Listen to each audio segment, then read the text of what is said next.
This is the Starting Why podcast.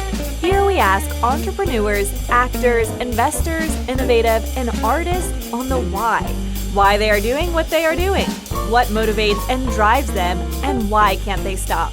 We will start in 5, 4, 3, 2, 1. Hey guys, this is Joe from Starting Why. Today I have an interview guest here for you. The connection is not too good, and the simple reason is this is yet another recording across half the world. I would like to welcome Joshua in Guangzhou, China. How you doing? Doing fantastic. Thanks for having me. It's totally my pleasure. Huaning. So, Joshua, you are an American? Canadian. Oh. Fortunately, I was not in your arm's reach at this point in time. I see you studied Chinese, so it's not too surprising that you ended up in China. But can you give us a brief rundown how and why you ended up where you're at right now with the company in Guangzhou in China, which is also known as Canton for people abroad? Yeah, sure. So I'm from Toronto, from Canada. I went to university down in the States, and I was studying biochem. And while I really liked it, I just knew that it was time for me to not be doing biochem. I've always done business, starting when I'm young, doing like the kids' candy business, whatever. And I just knew that that was the life that I wanted to pursue. And China just seemed like the right place to go. And so I dropped out. My parents were supportive, but I knew that financially I was on my own. And I didn't really have anything. I just had enough for a plane ticket and to start, a new life in China. And China's changed a lot since I've been there. That's 2013. So I've been here like 8 years. And China's changed a ton. But back then, there was not a lot of foreigners in China. There wasn't a lot going on. But I knew that there was a life there to build. And so I got here, $500 in my pocket, no job, no friends, nowhere to live, and kind of just put the pieces together. There's a lot of opportunity to, people teach, there's lots of little odd jobs that you can have. I was working at some clubs. I actually started to do stand-up comedy on Chinese national TV, doing some teaching. All sorts of different things, but I knew that those were just plugs, to get me to the next step. And so Kickstarter had just come out, was just starting to gain some attention. And I thought, I've always loved products. I love music. And so I worked my ass off, the hardest I've ever worked in my life, and made a pair of headphones from scratch, right? The design, the team, everything, I put it all together. And we launched on Indiegogo, and we did $20,000 almost right away. And back then, that was pretty unheard of. People weren't doing that kind of business on Indiegogo back then. Now it's pretty commonplace. And so I was so excited, right? I thought I was there and getting ready to start this new adventure and start this company, and everything was kind of lining up exactly as I hoped it would. And so like a kid, giddy, going to a candy shop, I got on the bus, and it was a 4-hour drive from where I was to the factory. And I went to go pick up the prototype just so that I could continue with photography and continue promotion of the campaign and all that. And it was a pile of garbage, and my heart just completely sank, and I knew that I couldn't continue the campaign because the product wasn't what I had designed. It wasn't what I had said it was. And so we had to pull the plug. And so, obviously there was a period of time there where I was not doing too hot. And I think, to use a Chinese metaphor, there was definitely a phoenix rising out of the ashes moment for me, in that I realized that helping other companies not have happen what happened to me was not only very pertinent to my situation, but also much more lucrative in the business that I had first pursued when I got here. And so within 1 year, we had 150 customers and have really just expanded a lot since then. Kickstarter, Indiegogo are partners with us. They recommend the people that use their platforms to manufacture their products with us. We've been featured in tons of the big publications around the world. And since then, we've grown now. We've changed offices 3 times. We've had an office here in Guangzhou. We have an office in India. And we have a office in Hong Kong as well. So obviously, from that time till now, a lot of other stuff has happened. But I think that is a pretty good job of summing it all up in a nutshell with the time we have today. I remember vividly when I was coming for the first time to China back in 2005 to Beijing. It was like a gold rush there. Every foreigner, it didn't matter where you're from or what you could do. They just trusted you that your English was good and you could work everywhere as a teacher. And there were a lot of other stuff you could do, but I do believe China has changed quite a lot since. What is your experience from a business point of view? I do believe back then it took a few $1,000s and a good idea to get started. How is the situation right now? Yeah, I think you hit it on the head.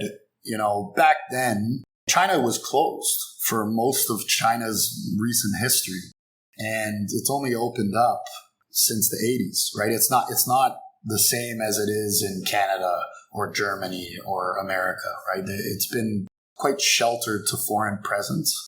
And so, yeah, like you said, when I first got here, it was a gold rush.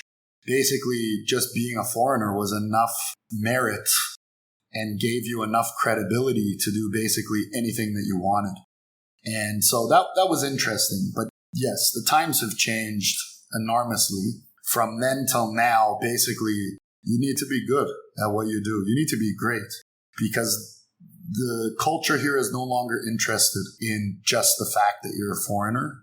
They're interested in merit and being able to deliver and talent and creativity and intelligence, right? It's a very, very different world.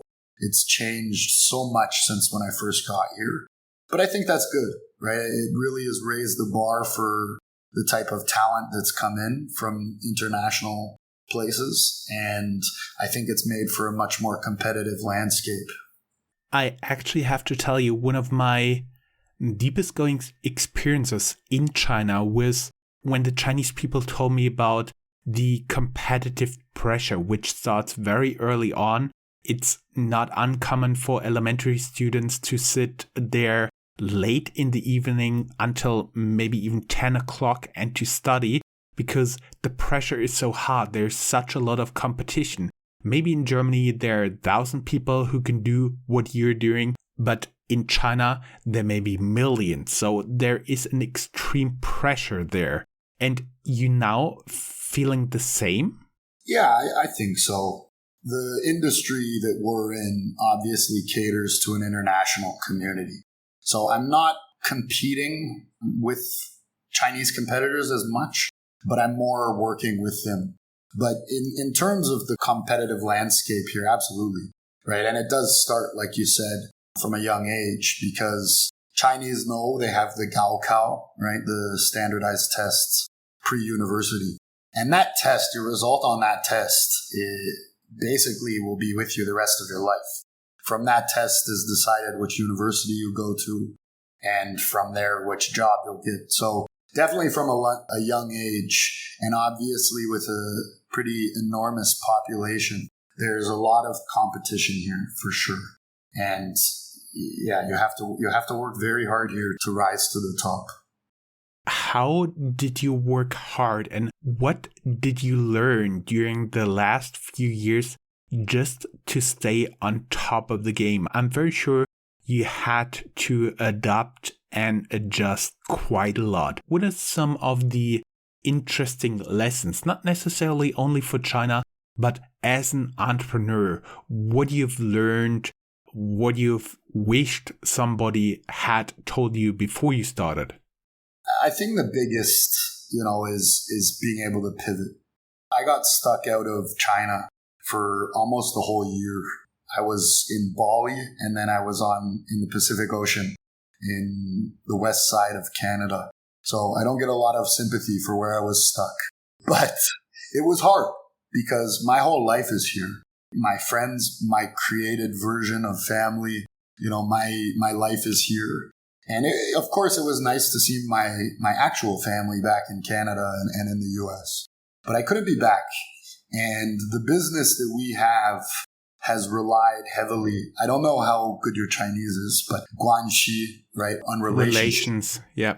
And being able to have people come and visit to see the craftsmanship behind the work that we do, behind the level of professionalism that our company has as a standard. And so having people come here was easy, right? They came here, they saw what we were doing, they saw that we were good, and they wanted to work with us. Now, obviously, not being here for a year forced us to pivot. A lot of people couldn't get back into the country for longer than even me, right? I'm fortunate enough to have figured out a way back. But I think that forced a lot of companies to have to close up shop. And not being able to have people come to China and come to our offices was very difficult. And I was quite nervous, honestly, that our business wouldn't be able to withstand the pressure that the situation of the recent times was putting upon us. And we pivoted. And like you said, I wish we had done it earlier. I wish somebody had pushed me harder to do it. But rather than having people actually be here, we had to figure out a way to create a window into what we do. And, it's 2021. Production of high quality content, as with your podcast, is becoming easier and easier. Social media and digital advertising budgets allow you to put your message wherever you want. And so while I was in Bali, I started a marketing department and made some hires that were really great. And instead of having people come to China, we brought China to them. And so we started producing content and making videos and really giving people an inside look at what it is that our company does. And that's been really good. What I thought was going to be problematic for the existence of the company actually turned out to be a great silver lining that allowed us to amplify our voice across many platforms. Isn't it that the Chinese character of crisis is combined of opportunity and problem? Yeah. There you go. So your Chinese is pretty good. Nali. So that is what we've used this for. Have you seen any impact? Because a lot of people are right now thinking how the world will change after Corona. I do believe China got away pretty lightly in terms of death, in terms of infections with Corona. But I totally believe that Corona won't go away anytime soon. Everybody who can get vaccinated should get vaccinated and carry on with their life. But what, obviously, totally objective from your current position, from your current business, how do you see the next 2 or 3 years developing? What will be changing? Is there anything on the horizon you can already see? I think you're right. I think the world's not going to be normal anytime soon. And, from an objective standpoint, what does that mean for my business? It means that we're not going to have our clients or potential clients visiting us. It means that we're going to have to continue to do what we do to get our message out there. And right now, we're really working on doubling down on those efforts. We have now full-time a photographer in-house. We have a video editor in-house, a graphic designer in-house, right? We're really doubling down on our media efforts and pushing the ability to put content out in front of interested eyes. I think, like I said, it is a silver lining because there aren't that many people doing what we're doing right now. And there used to be, but a lot of them, like I said, had to shut their shops. And I think our doubling down efforts and, really putting out what we do there to the world, I think the demand is still very high. People want to make new products, right? In 2021, having your own product-based company is similar to being a rock star in the 80s. It's the thing that could make you the coolest. So the demand for businesses that make products for people is still as high as ever. But the supply, the accessibility to China and to making products is, I think, considerably lower. And I really believe doubling down on our efforts will prove to be quite a fruitful effort. Well, we have to admit that this is not only a problem of China or industry within China. It basically impacts every industry that relies either on shipping or raw materials, even not only from abroad, but of course from abroad. That is completely impacted by all the restrictions put in place by the global pandemic. When we're talking about the digital content, that is something I also realized when you have digital content. Of course, it went quite well for podcasts all across the board. But do you also feel an increased digital competition going on here? Absolutely. I think within our industry, not so much, just because it's a unique approach to what we're doing. But podcasts are on the rise everywhere. And probably since, Joe Rogan really started to take off, since then, more and more celebrities are throwing their hat in the ring. Having said that, though, I am as big of a believer in quality and consistency as anything. And, our position is always to make the Rolls-Royce or the Rolexes of whatever industry we're making products for, and being unique and providing a level of quality that others either can't reach or are too lazy or not consistent enough. And I think when it comes to digital content, that's especially true, because the tools with which we need to create a high level of quality are at our fingertips. And it's so achievable now more than ever, whether it's audio or video or graphic design or editing or whatever it is. It's so accessible, right? Fiverr, Upwork, meeting people, it's so available. And I think that not enough people are really aiming their bar high enough. And that's probably the biggest differentiator in who makes it in digital content and who doesn't. I totally agree with you here. It's former generations called it to stand on the shoulder of giants, when you basically could use that ability, that tool, that technology somebody else developed. And one author once called it "the world is flat," early 2000s, but I do believe it's even flatter now. When you talked about the products, have you also seen there some trends when you said about the Rolex, about the high-end product?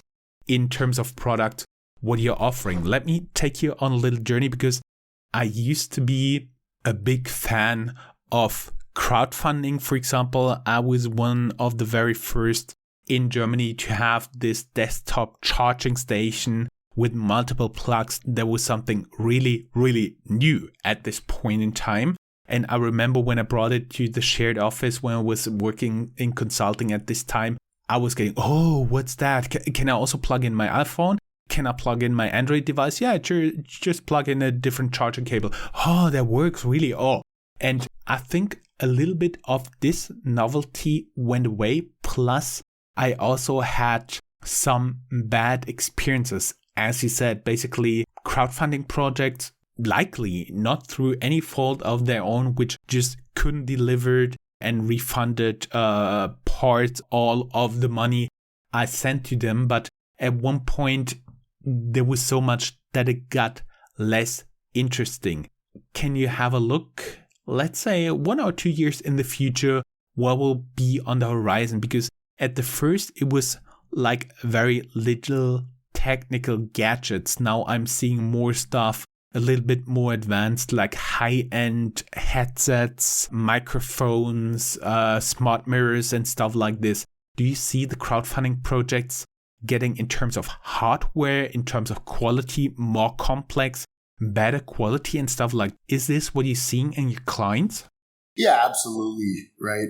Crowdfunding, as with any industry, is reaching a level of maturity that was not present 5 years ago. And, when I first started, people would make $500,000 on a little crappy wallet with no planning, no good video production, no team, no real design, just some pictures or maybe a prototype made at home or in a private workshop or something like that. No plan. And that's not possible anymore. I don't care who it is. If you launch a crowdfunding campaign these days without preparation, unless a miracle and you get struck by lightning, it's not going to happen. And I think that's only going to become more and more blatantly obvious, is that the preparation, the design, the complexity of projects, the utility, the quality of the product, all that stuff is just going to continue to rise. And we're definitely seeing that as the industry matures, that more and more of our customers are coming more prepared with more of a budget pre-campaign, with a better constructed team, very goal-oriented, a roadmap moving forward.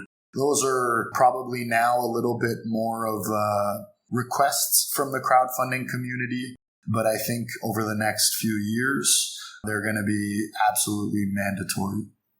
I see. Actually, I assume we think a lot alike, for the very simple reason I was just trying to ask you, what's your experience of preparing a crowdfunding campaign, how much money you need upfront, and you're talking about rising budgets. For example, I have here a crowdfunding campaign. I was a little bit involved personally back in summer 2015. And this crowdfunding campaign raised something like $400,000. But on the other side, they had to spend something like $80,000 just to get it off the ground in terms of PR, online advertisement, as you said, producing high quality videos, content, and so on. Do you see those budgets and requirements rising? And where do you see right now the threshold to really run a successful campaign raising something like $500,000? Yeah, I think it's a bit of a loaded question for a couple of reasons. In terms of the budget increasing, the answer's across the board, the average 100% will increase. Where you spend that budget, the majority of successful campaigns, say in the range you're discussing, $500,000, they're spending that on ads. All of the big ad agencies that run campaigns are spending a large portion of all of the money you earn on your campaign in ads. And I think that should be the expectation. When you launch a campaign, you should be expecting to make $0 profit. So basically, if you raise $500,000, my expectation for anyone in the crowdfunding world is that you should not be expecting to make profit. You should be expecting to have a launch pad to build a real business. And the money made in a crowdfunding campaign can provide you with the capital you need to buy enough inventory to continue to grow your business. And I think that needs to be most everybody's focus, is using crowdfunding not as a way to make money, but using crowdfunding campaigns as a way to launch your company into becoming a real company. And we have hinted a little bit about it time and again. So can you tell our audience, just like 30-second elevator pitch, what your company is actually doing? What services are you providing before we let you get back to work, or maybe even to sleep because it's very late in Canton right now? Yeah, no problem. So at MorphoMFG, we are a contract manufacturing business that focuses on providing a turnkey end-to-end solution for design, engineering, manufacturing of products. We like to focus on creative, complex products If you want to make 1,000 spoons, we're probably not your guys. But if you have an IoT or a hardware-based product, something complex, whether it's metal, wood, textile, plastics, we can definitely do it for you. And we're happy to offer anybody that hears this podcast the exclusive discount for any of your fans. And everybody who would like to use this discount, you can go down here in the show notes. There will be a link and a code. And the only thing left for me is to say thank you very much. 谢谢你，再见。祝大家开心生活。